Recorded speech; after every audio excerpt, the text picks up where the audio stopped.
जो बिजनेस है वो एक होलसेल का बिजनेस है। बड़े किराना स्टोर्स, एसएमईज को दरअसल ये अपने प्रोडक्ट सप्लाई करते थे या फिर लार्जली एफएमसीजी प्रोडक्ट्स और दूसरे प्रोडक्ट सप्लाई करते थे, और उसी बिजनेस को अब रिलायंस रिटेल ने दरअसल खरीद लिया है। 100% हिस्सा दरअसल रिलायंस रिटेल ने मेट्रो कैश एंड कैरी में खरीदा है। 2850 करोड़ में दरअसल ये सौदा होता हुआ दिखाई दिया है। अब इसके कुछ और डिटेल्स मैं आपको बता दूं कि किस तरह का रेवेन्यू दरअसल मेट्रो कैश एंड कैरी का था। FY22 में करीब 31 बड़े स्टोर्स 21 शहरों में और 3500 कर्मचारी, लेकिन साथ ही साथ कंपनी का जो रेवेन्यू था 7700 करोड़ का था। तो ये पूरा जो है बिजनेस अब रिलायंस रिटेल के जिम्मे आता हुआ दिखाई देगा, और कंपनी बेसिकली यही कह रही है कि रिलायंस रिटेल का जो फिजिकल स्टोर फुटप्रिंट है वो और भी मजबूत होता हुआ दिखाई देगा इस पर्टिकुलर एक्विजिशन के बाद।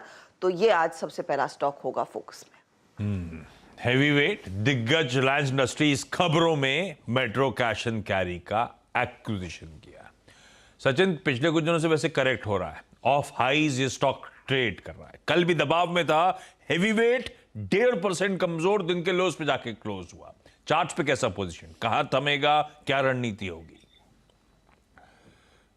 आशीष जी, यहाँ पर एक लो टॉप लो बॉटम सीक्वेंस जरूर नजर आ रही है, बट इमीडिएट बेसिस पे जो एक बेस बनाया है इसने 2560 के आसपास, मुझे लग रहा है वो थोड़ा सा इंपॉर्टेंट होगा, क्योंकि उसके नजदीक ही इसका 200 डे एक्सपोनेंशियल मूविंग एवरेज भी प्लेस्ड है जो लगभग अराउंड 2530 के आसपास है। तो I think multiple support zones यहाँ पर वेल डिफाइंड है। तो उसके नीचे तो मुझे लग रहा है इमीडिएट बेसिस पे स्लिपेजेस नहीं होने चाहिए। इनफैक्ट अगर थोड़ी सी डिक्लाइन आती भी है तो एक अच्छा मौका होगा वापस एक ट्रेडिंग बाउंस बैक के लिए। एंड जिस तरीके से एक डिक्लाइन हुई है, लगभग 2700 के आसपास एक मेजर हर्डल बन चुका है। तो मुझे लग रहा है वो जब तक पार नहीं होता ऑन क्लोजिंग बेसिस, एक डायरेक्शनल मोमेंटम प्ले अनलॉक नहीं होगा रिलायंस में। सो फिलहाल तो लग रहा है एक काफी बड़ी ब्रॉड रेंज यहाँ पर डिफाइंड है।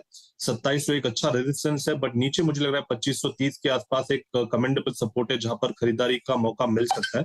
फिलहाल एक नो ट्रेड जोन में होगा। एक्सट्रीम से मुझे लग रहा है पोजीशन बनानी चाहिए। फिलहाल इस पर्टिकुलर रेंज के मिड पॉइंट पे प्लेस्ड है, तो इसीलिए नो ट्रेड होगा as of now, but declines पे खरीदारी करने की सलाह।